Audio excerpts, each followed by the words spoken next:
In this video, I will explain how to fill out a contingency for sale of buyer's property, car form COP. This is when the buyer makes an offer subject to selling their current property, meaning that the sale is contingent, their purchase sale is contingent upon unloading the buyer's current property.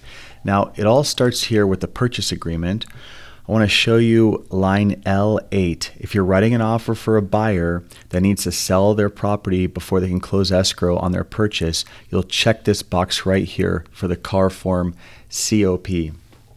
And this is, again, line L8 on the purchase agreement, car form RPA, and we are on page 2 of 16. So make sure you check that box to incorporate this form, contingency for sale of buyer's property, car form COP. Now it's a 2-page form, but it's a bit dense. So I'll try to simplify it and make this as easy as possible. It starts up here that automatically it's an addendum to the purchase agreement. You'll put the date of that purchase agreement. You'll put the property that the buyer is purchasing, and then the names of the parties, and then the buyer's current property that the buyer needs to sell prior to closing on the purchase. Now, there are all these default numbers here because you'll see lots of spaces and checkboxes, but the good thing is these default numbers are fairly customary. So if nothing else, you don't need to modify anything. You can use what is already here as a boilerplate default number. So we'll start here with paragraph 1. This is where the contingency is created. It says buyer entering into a contract for the sale of and closing escrow on. So it's basically saying two things. This agreement, the purchase and the RPA we just looked at, it's contingent upon the buyer entering into an agreement and closing escrow on their current property. So you can just leave it here. You don't have to check anything.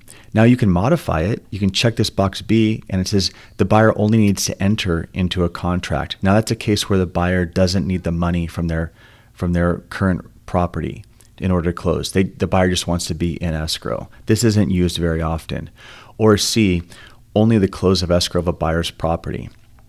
Now this is more common because entering into a contract doesn't mean that much, but closing escrow is very important because that's how the buyer is going to unload the asset and realize the proceeds, meaning the money that they're going to get from it to complete this purchase. So typically that's what needs to happen before the buyer can close on the new property. Now, these, I should mention as a side note, this is less common now because we've been in such an insane seller's market that buyers' offers are usually written very aggressively. And this is a huge turnoff for sellers to see something like this. But the winds have changed, and this is still used, just not as much because it makes the offer a little bit less attractive to a seller. But I think we'll see it a lot more as the market's shifting. All right, so now it has this next section. So we'll presume we could just leave A here and not do anything, and we're fine. Now, of course, if it's already in escrow, you can just check this box right here and write in escrow company, escrow number. And then we go down here, number 2. So if you've checked 1A, and that includes entering into a contract, then right here it creates a time frame for this contingency. It says buyer has 17 days after acceptance to enter into a contract. So it gives a buyer basically similar to the 17-day contingency periods we see in an RPA for loan appraisal and inspections. Same idea. This gives the buyer another contingency protection. And then it specifies that the buyer has an obligation to deliver evidence to the seller that they've entered into escrow. And I'll explain why there's that exists in here later in it. But we can leave all this. So if you want to do this very easily, 1A, we just leave it. We don't do anything. 2, we just leave it. Now the buyer has 17 days, and we move on. So we've done nothing here, and we've still created the contingency successfully to protect the buyer.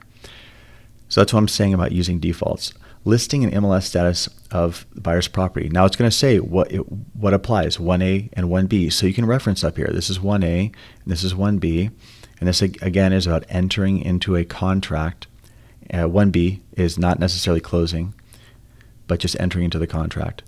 And then it says here that does this buyer have a listing agreement on their current property? Because we're trying to tell a seller, okay, where's the buyer at? Is the property on the market? Is the buyer actually actively trying to sell their property, or is the buyer just going to sit on this thing? So this explains here that if there's a listing agreement, it's going to explain who the real estate brokerage is, or if they're going to check this box here, and it's saying that that they're in the near future going to list with a brokerage. So again, this is being encouraging to the seller. Yes, we're being proactive. And then right here again, these are just more conditions for the buyer, so that they're showing evidence that there's a listing agreement or that there's an MLS listing and there's a time frame, because the buyer needs to keep the seller apprised. That's why there are all these conditions here. So we can move on.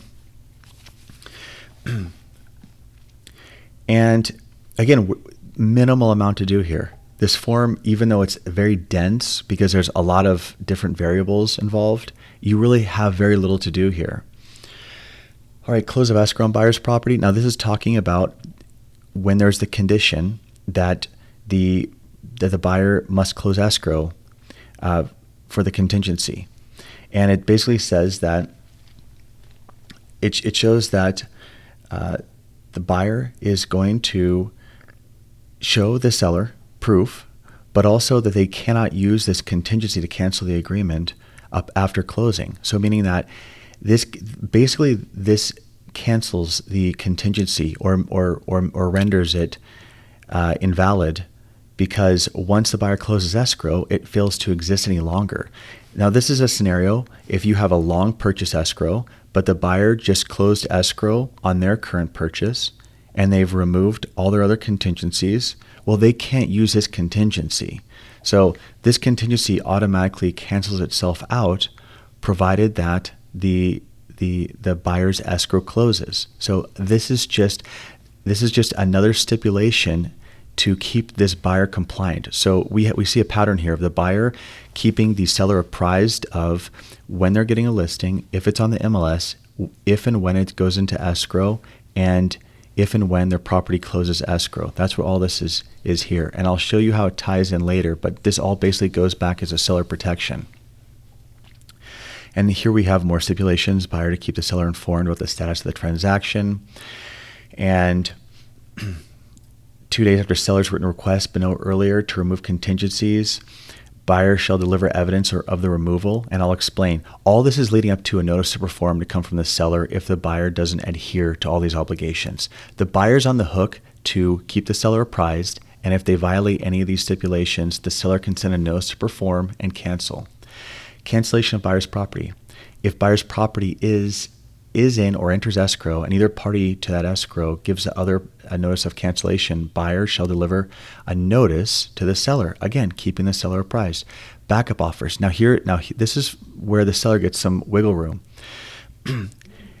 After acceptance, seller has a right to continue to market the property for backup offers. That's what 7A is. 7B. This is where the seller can removal backup. So if the seller accepts a written backup offer, they then are going to give this notice to the buyer, saying that basically it puts the buyer on notice that the buyer needs to either remove the contingency, or the seller may cancel if they choose to. Now, years ago, this used to be called a 72-hour clause. I never say that term anymore, but what that term meant was if a buyer accepts an offer, because once upon a time, these sorts of offers were a lot more common before we got in this crazy seller's market. But if a buyer accepts an offer, if a seller accepts an offer and the buyer has a contingency to sell their property, well, the seller's trapped, right? And what if the buyer just can't unload their property?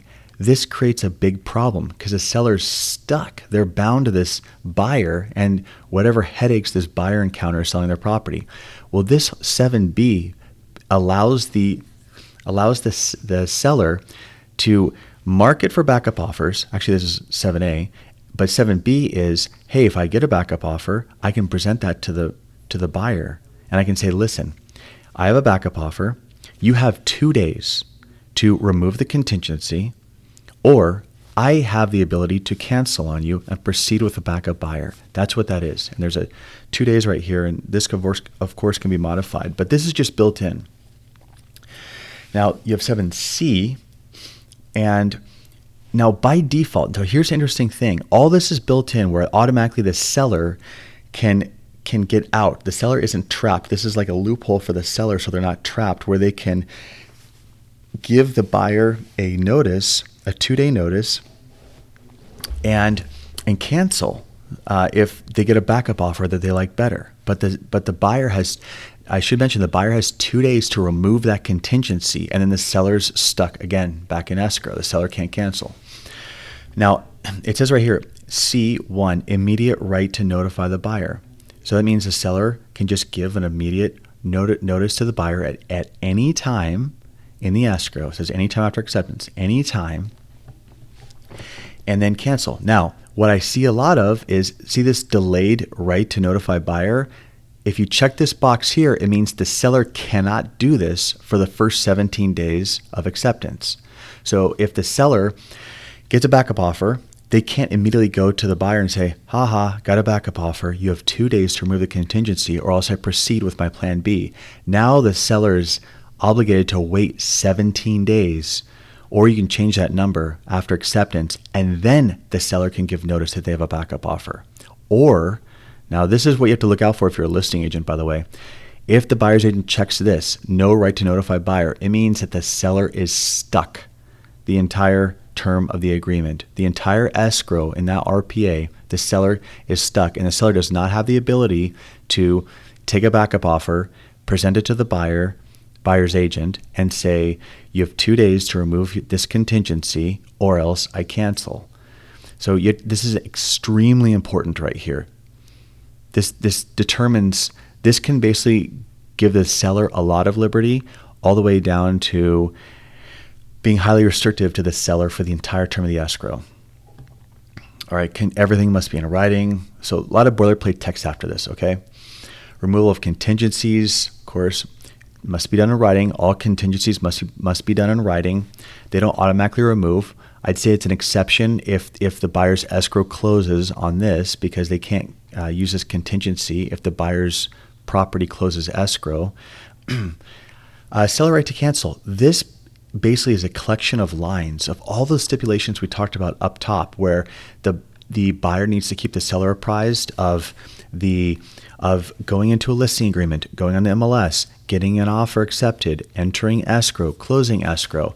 If the buyer isn't doing this and the seller catches wind that they're not being apprised by the buyer in terms of the buyer's progress, that seller can send a notice of buyer to perform, 2-day notice saying you need to furnish the evidence or do whatever you're obligated to do in this form, or else I can cancel after 2 days. So this gives the seller some wiggle room if the buyer's misbehaving.